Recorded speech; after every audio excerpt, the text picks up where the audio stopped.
grey Thursday in May, the man I was going to marry asked if I could be mature about his affair. I said okay, and then I went to the bank. I'm Elise Lissa Calder, 30, and I live in Pittsburgh in a one-bedroom brick-trim loft, over a florist at 2309 Butler Street, Lawrenceville. I'm a civil engineer who works for the city's Department of Mobility and Infrastructure, which means my days are measured in crosswalk stripes, signal timing plans, and flooded catch basins that don't care about anyone's schedule.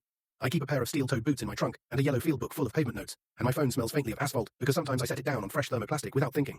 What keeps me from turning into a traffic cone myself is my hobby, restoring 35mm cameras. Old ones, Minolta SRT 101s, Canon AE 1s, Olympus OM 1s.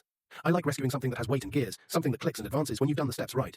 The first time a shutter I cleaned fired at a crisp 11,000 again, it felt like getting a heartbeat back. Grant Bellamy was a heartbeat I thought I'd rescued too. He was 32, broad-shouldered from rowing in college, with easy dimples and a voice dialed to reassure. He co-founded a wellness beverage startup out of a shared commercial kitchen on the south side called Vessel Ferments. Think ginger tamarind kombucha in elegant matte cans with a serif font that cost me an eye roll every time I saw it. The brand lived on Grant's Instagram as if the cans were close friends. He talked about building community, clean energy, and being the change, and he carried his empty coffee cups to the bin without being asked.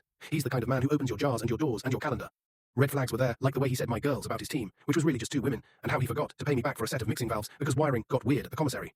He was always between tranches, running the burn, tight on runway, all the baby bird words that mean, feed me or I die. He kissed me like promises, but treated debt like weather. Not his fault if it happens. We got engaged on October 8th last year, Mount Washington Overlook, 7:11 p.m. Sky like bruised peaches. The ring was a thin band of antique white gold with a marquise diamond and a tiny nick near the tip. He knelt. I said yes. We ate pierogies in a bar where the TVs scream even when muted. He tucked my hair behind my ear and called me his North Star. And I believed I was a compass, not just a point he'd spin until he felt oriented.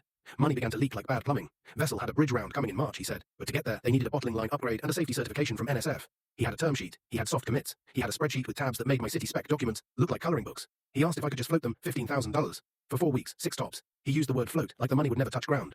I'm not a fool with money. My parents died when I was 22, winter black ice, a guardrail that didn't guard. The settlement was small, the grief large, and what I learned from the actuarial tables and probate offices is you can love people to pieces and still need to count. Full story in the channel below.